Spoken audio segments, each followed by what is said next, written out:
नमस्कार, मेरा नाम माधुरी गुप्ता है, associate professor in political science.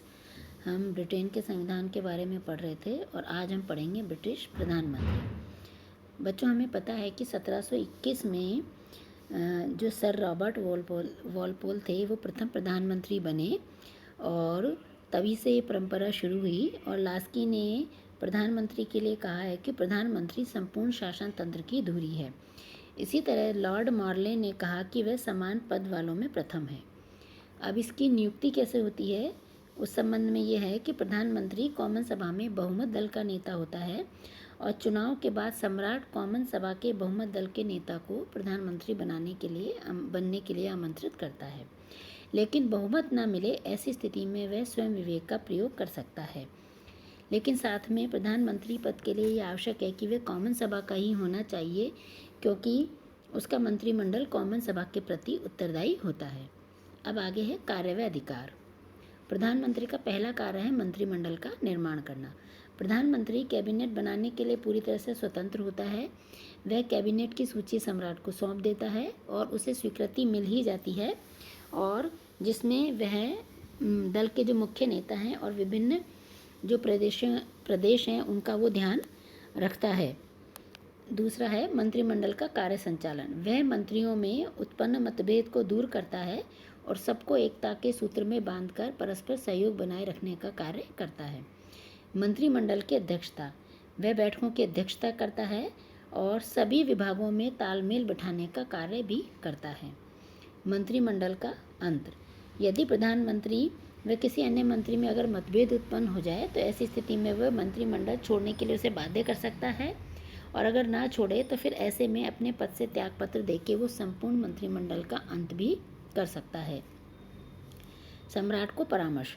वह प्रधानमंत्री की हैसियत से संसद तथा मंत्रिमंडल के निर्णयों से राजा को अवगत कराता है और देश की गतिविधियों से भी वह सम्राट को अवगत कराता है। अगला है कॉमन सभा का नेतृत्व। वह कॉमन सभा का भी नेता होता है और अपने दल में बहुमत के कारण कॉमन सभा पर अपना नियंत्रण बनाए रखता है। वह अपने मंत्रियों के साथ व्यवस्थापन का कार्य करता है और प्रशासन संबंधी प्रश्नों का उत्तर देता है, यानी संसद में जो प्रश्न पूछे जाते हैं उनका भी उत्तर देने का कार्य करता है। सातवां है शासन का संचालन। अब वास्तविक रूप से तो प्रधानमंत्री व उसका मंत्रिमंडल ही शासन के सभी प्रमुख अधिकारों का प्रयोग करता है। हमें पता है कि यहाँ सम्राट नाम मात्र का होता है। वास्तविक संसदीय प्रणाली में वास्तविक शक्तियों का प्रयोग प्रधानमंत्री व उसके मंत्रिमंडल के द्वारा किया जाता है। तो इस स्थिति में वह शासन का मुखिया भी होता है। सभी विभाग उसी की देखरेख में कार्य करते हैं। हालांकि विभागों के मंत्री होते हैं, लेकिन फिर भी प्रधानमंत्री का उसमें दखल होता है। विभिन्न मंत्रालयों में वो सामंजस्य भी बनाए रखने का कार्य करता है। अगला है राष्ट्र का प्रतिनिधि। सभी अंतर्राष्ट्रीय उत्सवों व अंतर्राष्ट्रीय महत्व के सभी कार्यक्रमों में वे पूरे देश का प्रतीक होता है, यानी जितने भी अंतर्राष्ट्रीय समारोह हैं या राष्ट्रीय समारोह हैं उसमें वे देश का प्रतिनिधित्व करता है। अगला है अपने दल का। वह अपने दल का नेता भी होता है। अपने दल का दलीय संगठन आय व्यय पर नियंत्रण रखता है। यदि कोई इसकी आज्ञा का उल्लंघन करता है तो वह अनुशासनात्मक कार्यवाही भी कर सकता है, उसे दल से निकाल भी सकता है और इस प्रकार वह उचित कार्यवाही करके उसको दंड भी देता है। अगला है नियुक्तियाँ। समस्त सम्राट के द्वारा समस्त नियुक्तियाँ की जाती हैं। वह उपाधियाँ भी प्रधानमंत्री की सिफारिश से ही करते हैं। कहने का अर्थ है कि जितनी भी नियुक्तियाँ व उपाधियाँ प्रधानमंत्री की सिफारिश पर सम्राट के द्वारा की जाती है, यानी वास्तव में नियुक्ति प्रधानमंत्री ही करता है। और लास्ट है संकटकालीन अधिकार। संकट में प्रधानमंत्री की शक्तियाँ व दायित्वों में वृद्धि हो जाती हैं।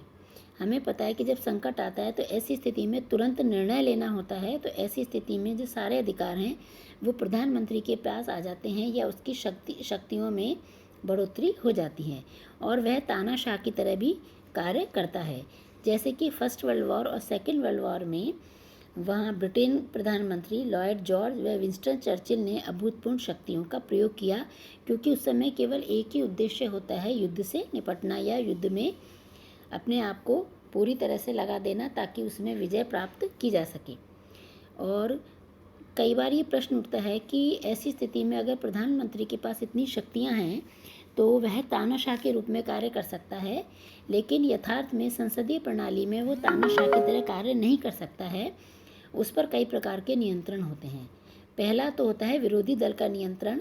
जब सरकार के द्वारा जो भी नीतियाँ बनाई जाती हैं, तो समय समय पर जब संसद का अधिवेशन चल रहा होता है, तो प्रधानमंत्री से एवं मंत्रिमंडल से प्रश्न पूछकर, पूरक प्रश्न पूछकर, निंदा प्रस्ताव आदि के द्वारा उनकी आलोचना की जाती है।